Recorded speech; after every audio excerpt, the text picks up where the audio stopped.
Hello everyone and welcome to Wings Quran. कैसे हैं आप सब? I hope you all are doing good. So I am back with the MCQ series. तो हम लोगों का ये है practice set number 3 I guess. हाँ, प्रैक्टिस सेट नंबर 3 है हमारा. तो ये जो प्रैक्टिस सेट हम कर रहे हैं it is beneficial for you for all upcoming JKSSB exam, चाहे पटवारी का हो, एनटी का हो, एसआई का हो या कोई भी जेकेएसएसबी रिलेटेड एग्जाम्स हो, उसके लिए these questions are going to be beneficial for you. इसी के साथ बहुत से बच्चे बोल रहे थे कि आप टॉपिक स्पेसिफिक करवाएं, बिकॉज मैंने आपको फर्स्ट क्लास में पूछा था, लेक्चर में पूछा था. तो डोंट वरी, हम बहुत जल्दी वो भी स्टार्ट करने वाले हैं. सो आप निश्चिंत रहिए, आपने बता दिया है तो पता चल गया है. ठीक है गाइस? ओके, सो पहला क्वेश्चन जो है हमारा आज का, that is Mount Etna recently seen in news, वो कहां पर लोकेटेड है? So Mount Etna is located where? Number 1, is it Arctic? Is it Asia? Is it Africa? Or is it Europe? So Mount Etna कहाँ पे located है? तो it is in Europe. ये Europe का largest active volcano है. Active volcano है. So it is Europe's largest active volcano and all over the world also it is one of the largest. लेकिन Europe का largest volcano है. ठीक है? So Mount Etna ये हमेशा न्यूज में रहता है, बहुत एब्रप्टली ये इरप्ट होता है. सो इसलिए याद रखना mount Etna is in Europe. ठीक है दोस्तों, चलो next question, question number 2. Question number 2 is consider the following statements regarding one station one product scheme. It is an initiative of the Ministry of Railways. It provides uniquely designed sale outlets for locals to sell indigenous products. तो याद रखना, ये जो one station one product scheme है ना, ये basically initiative है railway ministry, Indian railways का ये इनिशिएटिव है. एंड इंडियन रेलवेज किसके अंडर आती है? Under the ministry of railways. और basically one station one product का विजन है वोकल फॉर लोकल्स. तो इसका इनिशिएटिव या एम क्या है? Vocal for locals, right. तो इसमें क्या होगा? रेलवे स्टेशन पे प्रोवाइड किया जाएगा स्पेशल आउटलेट्स जहां पे इंडिजीनियस प्रोडक्ट्स या जो लोकल प्रोडक्ट्स होते हैं उनका शोकेस किया जाएगा. So this is your one station one product scheme. So इसका आंसर क्या हो जाएगा? Statements are correct. So both the statements given are correct. ठीक है? So both the statements are correct. चलो नेक्स्ट क्वेश्चन पे चलते हैं. Question number 3. Question number 3 is what is Kangri seen in news recently, right? So Kangri basically है क्या? I think बोलने की भी जरूरत नहीं है, हम सबको पता है. क्या वो एक म्यूजिकल इंस्ट्रूमेंट है, अर्दनवेयर हीटर है, ब्रीड ऑफ कैटल है, या फिर ट्रेडिशनल डांस है? तो हमको पता है it is an earthenware heater, right. So it is a earthenware heater, right. और मैंने इससे आई थिंक 2-3 साल पहले ना अपना बेडशीट भी जला दिया था, बेड पे रखा था तो गिर गया और जल गया. ठीक है? So earthenware heater that is Kangri, right. चलो नेक्स्ट क्वेश्चन, क्वेश्चन नंबर 4.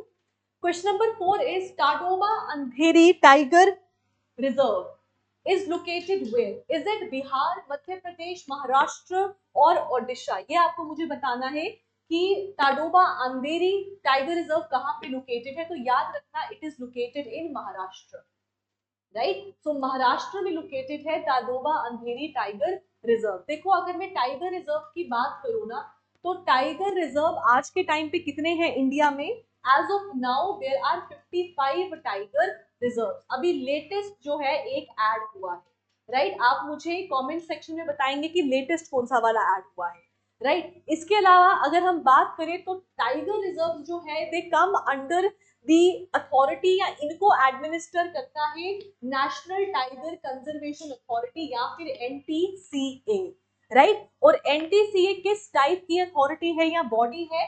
तो ये एक स्टैट्यूटरी बॉडी है, राइट. स्टैट्यूटरी बॉडी क्या होती है? जो किसी स्टैट्यूट या किसी एक्ट के द्वारा आती है. तो ये कौन से एक्ट से आई है? That is by wild life protection act 1972.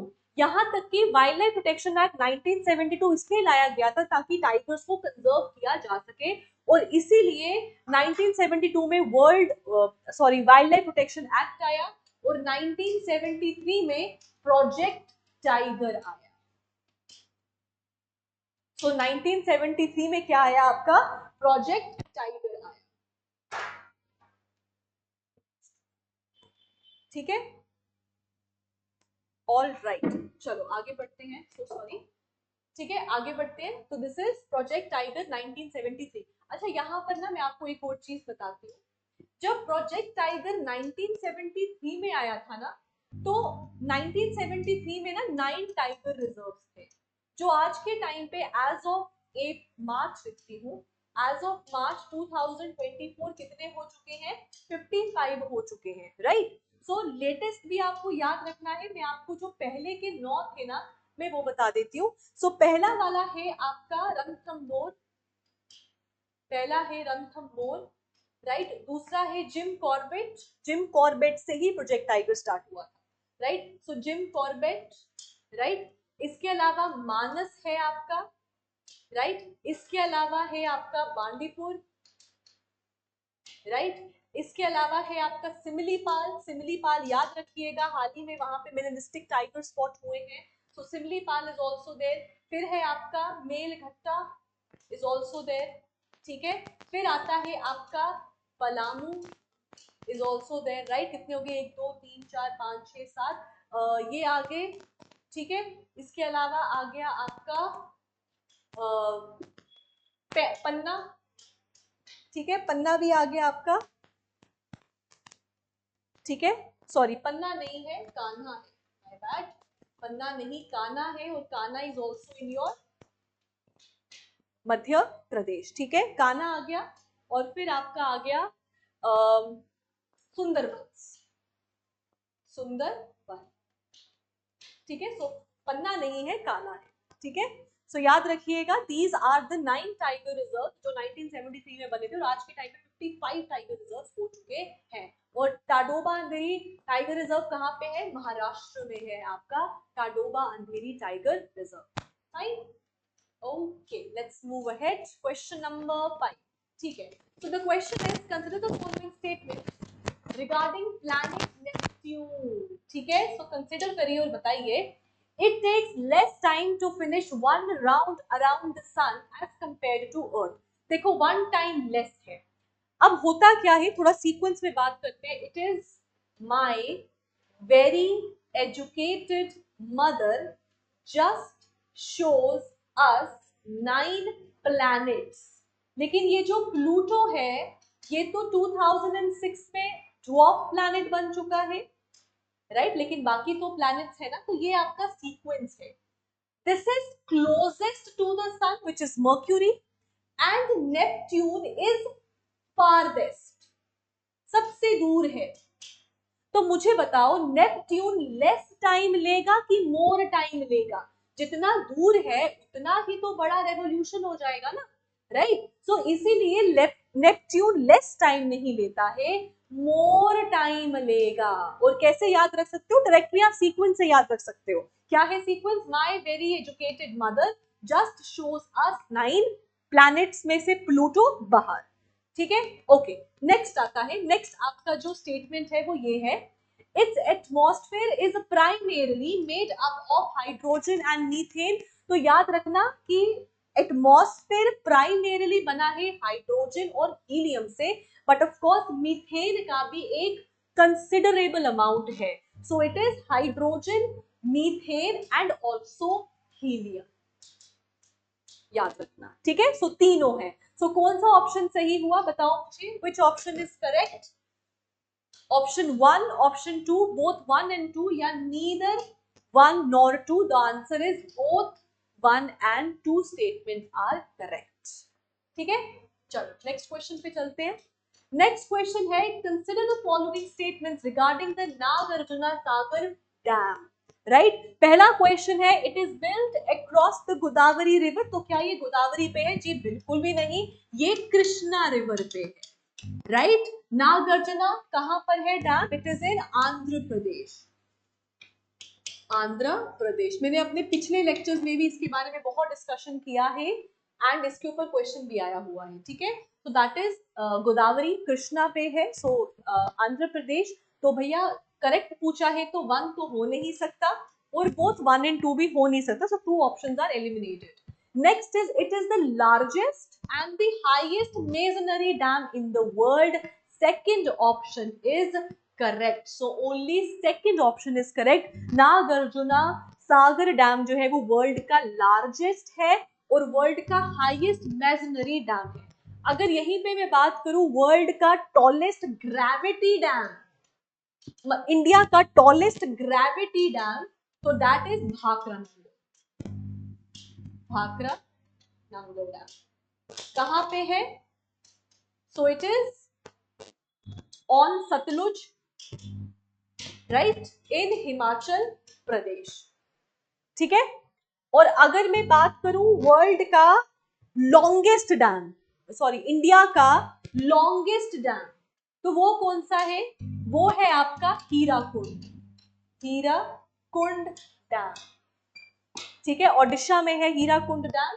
कौन सी रिवर पे है? तो लॉन्गेस्ट है, बहुत बड़ा है, मैसिव है, तो महानदी पे, महानदी। ठीक है, याद रखिएगा, और इसका आंसर है only second option is correct. ठीक है, चलो next question. Question number 7, which country has decided to leave International Space Station by 2024? सबसे पहले तो इंटरनेशनल स्पेस स्टेशन है क्या? इंटरनेशनल स्पेस स्टेशन बेसिकली ना लगा लो largest man made space object है। तो ये क्या है? ये लार्जेस्ट मैन मेड नहीं, ह्यूमन मेड स्पेस ऑब्जेक्ट है, राइट। कब बना था? 1998 में बना था, विद 5 कंट्रीज, राइट। सो उन कंट्रीज का नाम क्या है? 5, विद 5 कंट्रीज। क्या क्या नाम है? That is USA, it is Russia, it is Japan, right, it is Europe and it is Canada, right. So इन 5 ने बनाया था इंटरनेशनल स्पेस स्टेशन इन 1998, और हाल ही में रशिया ने बोला है कि वो इंटरनेशनल स्पेस स्टेशन से ऑप्ट आउट करने वाला है, एंड रशिया इनविसाज करता है कि वो अपना स्पेस स्टेशन बनाएगा, जस्ट लाइक इंडिया। इंडिया भी विजन करता है कि वो बाय 2035 भारतीय अंतरिक्ष स्टेशन बनाएगा, right. So international Space station for India, India का विजन है 2035 तक। रशिया ने डिसाइड कर लिया बाहर जाने का, यहां तक कि यूरोप भी ना अपना कोशिश कर रहा है, अपना एक अलग से बने, चाइना भी कोशिश कर रहा है। सो इंटरनेशनल स्पेस स्टेशन में से इन 5 में से रशिया ने बाहर निकलने के बारे में बात किया है। सो याद रखिएगा, ठीक है। चलो नेक्स्ट क्वेश्चन पे चलते हैं। Question number 8। Question number 8 is India's first human space mission which is Gaganyaan. इस पे मैंने रील बनाया था, आई होप आपने देखा हो, नहीं देखा you can go and watch it, क्योंकि गगनयान हाल ही में न्यूज में भी हुआ था, बिकॉज 4 व्योमनॉट्स या एस्ट्रोनॉट्स को शॉर्टलिस्ट किया गया है, और ये चारों एस्ट्रोनॉट्स जो है वो इंडियन एयरफोर्स के टेस्ट पायलट्स हैं, और इन 4 में से 3 व्योमनॉट्स को या एस्ट्रोनॉट्स को शॉर्टलिस्ट किया जाएगा to finally go to Gaganyaan mission. ये आपका ह्यूमन मिशन है या फिर मैन्ड मिशन है, जिसमें लोग जाने वाले हैं, ठीक है, गगनयान में। ठीक है, ओके, स्पेस मिशन है ये, ठीक है। ओके, तो कब लॉन्च हो रहा है? 2022, 23, 24 या 25? देखो, पहले 2023 कहा, फिर 24 कहा, और अभी की अगर आप देखो ना तो टेंटेटिवली बोला गया है कि बाय 2025 या बाय 2024 जून से लेके 2025 के बीच में। सो 2024 जून तक ना, जून जुलाई में ना बोल रहे हैं कि Gaganyaan mission is going to take off, ठीक है। बट ये 2025 भी जा सकता है, कोई बहुत बड़ी बात नहीं, क्योंकि क्रू की सेफ्टी सबसे ज्यादा पैरामाउंट है, राइट। तो अगर पूरा सेफ्टी होगा तो ही जाएगा, वरना इट विल डिले, ठीक है। सो एज ऑफ नाउ 2024 जून जुलाई के बीच में, ठीक है। All right, let's move ahead. Question number 9। Question number 9 is Kyoto protocol. इस बार मॉन्ट्रियल प्रोटोकॉल के ऊपर भी क्वेश्चन आया है। सो क्योटो प्रोटोकॉल पूछ रहे हैं is related to the convention on banning nuclear test, climate change, tax havens या क्रॉस बॉर्डर टेररिज्म। बताइए मुझे क्या आंसर होगा इसका, राइट। सो क्योटो प्रोटोकॉल कब आया है? COP3 ऑफ UNFCCC, ठीक है, 1997, और COP3 हुई थी क्योटो में, राइट। कहां पे है क्योटो? जापान में। और ये बात करता है, क्योंकि हम क्लाइमेट चेंज के बारे में बात कर रहे हैं, तो it is related to climate change. और क्योटो प्रोटोकॉल ने किस चीज को पुट फॉरवर्ड किया था? पुट फॉरवर्ड किया था कॉमन बट डिफरेंशिएटेड रिस्पॉन्सिबिलिटीज, कि प्रॉब्लम सबकी कॉमन है लेकिन रिस्पॉन्सिबिलिटी डिफरेंट है। क्यों है? क्योंकि ज्यादा रिस्पॉन्सिबिलिटी जाती है इंडस्ट्रियलाइज्ड नेशंस के ऊपर, क्योंकि उनका सबसे ज्यादा कंट्रीब्यूशन है टुवर्ड्स क्लाइमेट चेंज और टुवर्ड्स कार्बन एमिशन, ठीक है। So this is what you need to remember, right. और इसी के साथ क्योटो प्रोटोकॉल में एमिशन ट्रेडिंग के बारे में भी बात किया है, इसके बारे में हम किसी और MCQ में बात करेंगे। सो अभी के लिए इतना याद रखिए, ठीक है। चलो, 10th is India's first pure green hydrogen plant commissioned in where? Jorhat, Guwahati, Jamshedpur या रांची? तो याद रखना, इंडिया का पहला pure green hydrogen plant is at Jorhat, which is at Assam, ठीक है। अब देखो हाइड्रोजन, देखो हमारा ना 2021 में आया था national green hydrogen mission, national green hydrogen mission, जो बेसिकली किसके अंडर आता है? Ministry of new and renewable energy. So it comes under the ministry of new and renewable energy, right. और इसमें ग्रीन हाइड्रोजन के बारे में बात हो रही है। तो पहले बात करते ग्रीन हाइड्रोजन होता क्या है। तो ग्रीन हाइड्रोजन बेसिकली हुआ आपका जो बनता है इलेक्ट्रोलिसिस ऑफ वाटर की वजह से। इलेक्ट्रोलिसिस मतलब सरल भाषा में बोलूं तो करंट पास करके, ठीक है। इलेक्ट्रोलिसिस ऑफ वाटर किया जाता है, जिसमें ये टूट जाता है ऑक्सीजन मॉलिक्यूल्स और साथ में हाइड्रोजन में, राइट। और यहां से बनता है हाइड्रोजन। अब ये ग्रीन क्यों है? क्योंकि जो इलेक्ट्रिसिटी है या सोर्स ऑफ एनर्जी है वो रिन्यूएबल सोर्स है या फिर नॉन फॉसिल फ्यूल है, जो आपका सोलर एनर्जी हो सकता है, विंड एनर्जी हो सकता है, टाइडल एनर्जी हो सकता है, राइट। तो इसलिए इसको ग्रीन हाइड्रोजन कहते हैं, ठीक है। एक और आपका ये होता है हाइड्रोजन होता है जिसको हम ग्रे हाइड्रोजन कहते हैं। ग्रे हाइड्रोजन होता है जो फॉसिल फ्यूल से बनता है, the source of energy is fossil fuel, right. और इसीलिए इसका बाय प्रोडक्ट होता है कार्बन डाइऑक्साइड। तो obviously it is not green, it is not healthy to the environment, that is why we are moving towards green hydrogen which is environmental friendly, क्योंकि इसमें carbon emission नहीं है, ठीक है। Okay, question number 11, 11th question is consider the following statements, Which of the following statement is incorrect? आपने बताना है कौन सा वाला गलत है। सबसे पहला, Sundarban is both a Ramsar site as well as UNESCO world heritage site. क्या ये सही है? बिल्कुल सही है। So first option is right. Second is it is named after Sundari. देखो सुंदरबन, सुंदर मतलब ब्यूटीफुल, वन मतलब फॉरेस्ट, राइट। सो सुंदरबन में जो डोमिनेंट ट्रीज हैं वो मैनग्रोव्स हैं, राइट। और देखने में ये इतने एस्थेटिकली ब्यूटीफुल लगते हैं कि इनको प्यार से सुंदरी ट्रीज कहा जाता है, और उसी के ही नाम से सुंदरबन नाम पड़ा है। So it is named after सुंदरी, बिल्कुल सही। और ये किसका है? जो लोकल नेम है मैनग्रोव्स का, because they look beautiful, aesthetically beautiful, ठीक है। अच्छा, थर्ड है, अच्छा इनकरेक्ट बताना है, ठीक है जी। अब वो है it is shared by India and Bangladesh. Of course Sundarbans जो है इंडिया बांग्लादेश शेयर करता है, world's largest deltas and world's largest single stretch of mangroves, so this is also correct, ठीक है। शेयर्ड बाय इंडिया बांग्लादेश, बिल्कुल सही। With India having 60% area and Bangladesh having 40% area, जी नहीं, ये उल्टा पुल्टा कर दिया हुआ है।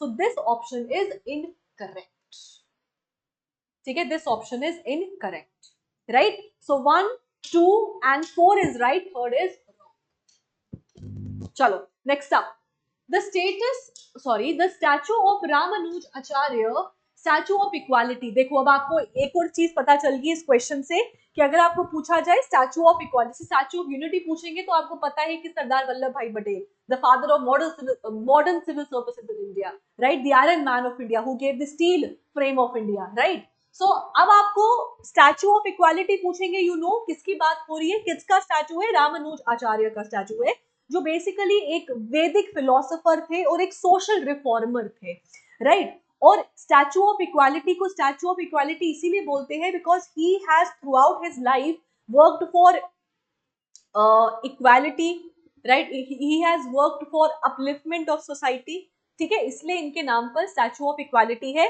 और जो रामानुज आचार्य है ना, वो बेसिकली फॉलोवर थे Vasudhaiva Kutumbakam, right, which means world, the universe is one family, या फिर world is one family, right. G20 summit का ये टैगलाइन भी था। सो वासुदेव कुटुंबकम के फॉलोवर थे या इसमें बिलीव रखते थे रामानुज आचार्य, राइट। तो कहां पे लोकेटेड है, गुजरात, दिल्ली, तेलंगाना, पंजाब, तो it is located in Hyderabad which is Telangana, right. So option number C is correct.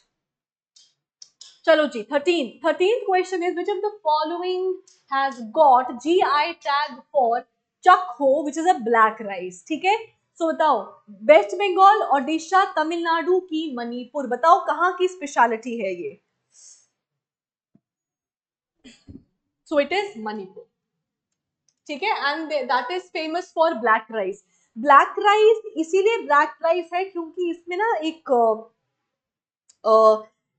इसमें प्रेजेंट होता है एक इंग्रेडिएंट या फिर एक चीज जो इसको ब्लैक कलर देती है, राइट।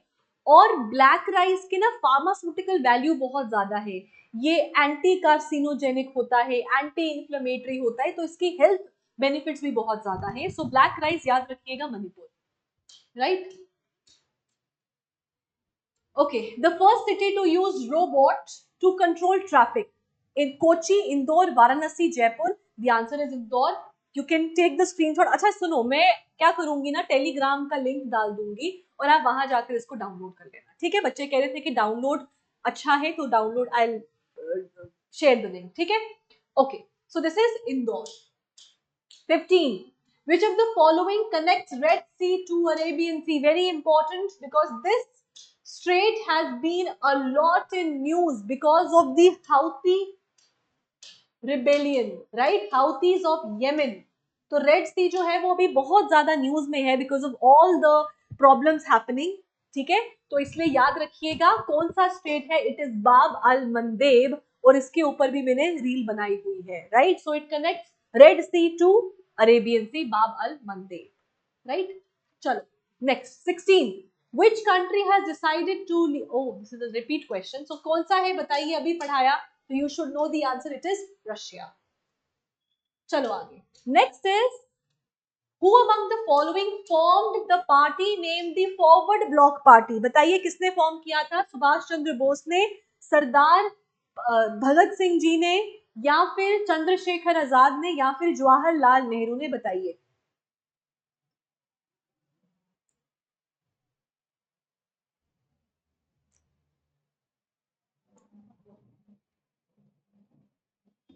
ठीक है, सुभाष चंद्र बोस ने कब किया था, 1939।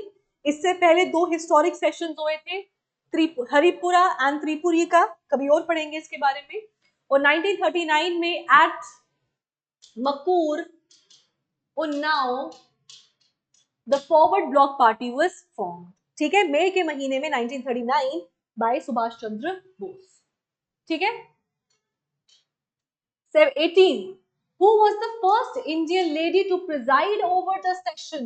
राजकुमारी अमृत कौर, एनी बेसेंट, विजय लक्ष्मी पंडित, या Sarojini Naidu. So first lady पूछा है, the answer is Annie Besant. और फर्स्ट इंडियन लेडी पूछा है, गलती होगी थी ना यहाँ पे, highlight the keyword, Indian lady पूछा है, तो it is Sarojini Naidu, also known as Bharat की कोकिला या फिर nightingale of India, and the first women governor after independence, right. किसकी बनी थी ये गवर्नर, यूनाइटेड प्रोविंस की, ठीक है। सो सरोजिनी नायडू 1925 का सेशन जो है इन्होंने प्रिजाइड किया था, ठीक है। Okay, next up, home rule league was started by who? बताइए, ऑलरेडी आंसर मार्क्ड है बट चलो, महात्मा गांधी, बाल Gangadhar Tilak, Rana day, Veer Savarkar. So Home Rule League 1916, Bal Gangadhar Tilak along with Annie Besant, right? So All India Home Rule League 1916 में बना on the basis किन चीजों को promote करने के लिए? प्रमोट करने के लिए स्वराज और साथ में प्रमोट करने के लिए लिंग्विस्टिक प्रोविंसेस, राइट? और all India home rule league जो है दो लोगों के द्वारा स्टार्ट किया गया था. एक थे बाल गंगाधर तिलक जिनके ऊपर एक लिबरल केस चल रहा था, राइट? और तभी इनको फादर ऑफ इंडियन अनरेस्ट भी कहा गया है बाय वैलेंटाइन चिरोल, राइट? दूसरा थे आपके एनी बेसेंट, राइट? सो बाल गंगाधर तिलक जिनका हेडक्वार्टर्स बेलगाम में था, इनिशियल हेडक्वार्टर्स, राइट? और एनी बेसेंट जिनका हेडक्वार्टर्स वाज एट अडयार या फिर मद्रास. ठीक है? सो आंसर इज बाल Gangadhar Tilak as per the option given. ठीक है, चलो आगे क्वेश्चन 20th.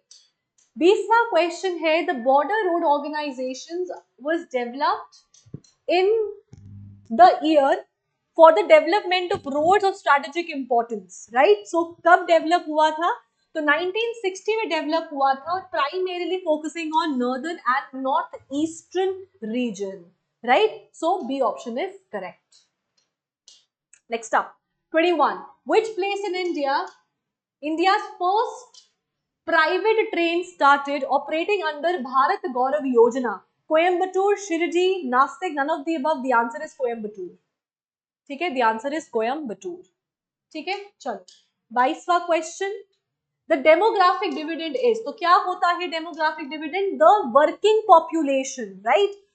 18 to 60 और 15 to 59, ये हो गया वर्किंग पॉपुलेशन, राइट? इसको बोलते हैं डेमोग्राफिक डिविडेंड. इसको हमने कल भी डिस्कस किया था.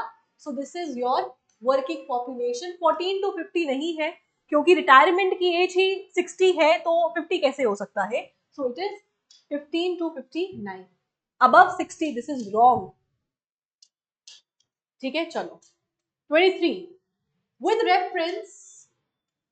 With reference to demography of India, on Sentinelese, Shompen are the tribes founding. ये बहुत न्यूज में रहा है क्योंकि हाल ही में अंडमान निकोबार आइलैंड में जो डेवलपमेंटल एक्टिविटीज हो रही है उसके चलते शोम्पेन ट्राइब्स को बहुत बड़ा कंसर्न दिखाया गया है, राइट? तो याद रखना ये तीनों ट्राइब्स कहाँ की एंडेमिक है या कहाँ को बिलोंग करती है, that is Andaman and Nicobar.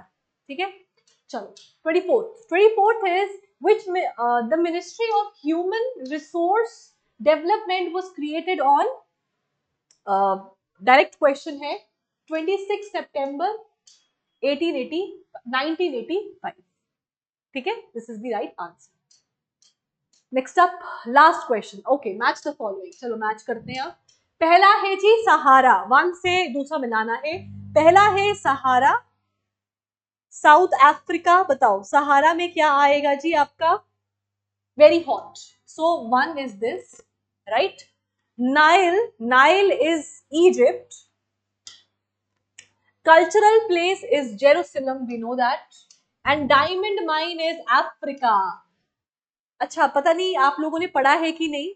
जो मेरे स्टूडेंट्स उन्होंने पढ़ा होगा. हमने बोयर वॉर्स की थी, आपको याद है साउथ अफ्रीका में? वो क्यों हुई थी?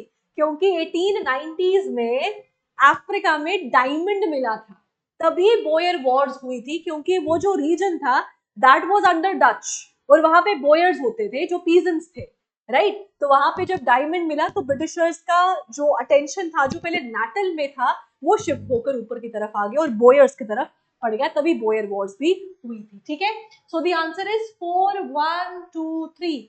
4 1 2 3. अरे बाप रे, 1 का answer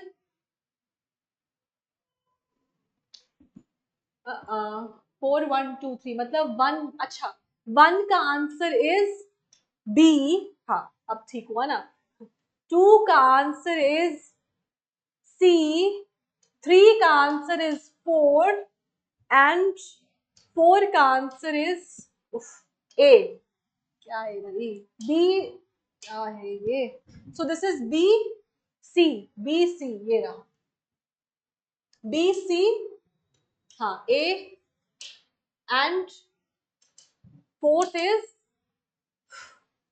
cultural place is Jerusalem यार, ये है ना, ये 4 आएगा ना इधर। दिस इज मुझे भी कंफ्यूज, मैंने आपको भी शायद कंफ्यूज कर दिया होगा, I am very sorry. Sahara desert very hot मतलब वन का answer is B, right. Nile is in Egypt, so 2 का आंसर इज सी, 2 का answer is C. Diamond mile which is mine which is in South Africa, तो 3 का answer is A, 3 का answer is A. And cultural place is Jerusalem मतलब 4 का answer is D, so B option is correct. ठीक है दोस्तों, ये थोड़ा सा कंफ्यूजन कर दिया मैंने। ठीक है दोस्तों, so thank you and have a nice day. So these were our 25 questions आज के। नेक्स्ट क्लास में हम और क्वेश्चंस के बारे में बात करेंगे। एंड अगर आप में से कोई भी एनटी की प्रिपरेशन कर रहा है and it is new to the preparation, तो आप हमारा ऑनलाइन एक्सेस भी ले सकते हैं, सब्सक्राइब कर सकते हैं हमारे कोर्स को, या फिर आप ऑफलाइन भी क्लासेस के लिए आ सकते हैं। नंबर्स पे कॉल करिए, और कोई भी अगर प्रॉब्लम है किसी चीज के रिलेटेड भी, please call on the numbers and we are there to help you. So thank you and have a nice day, and do not forget to like, share and subscribe. Bye.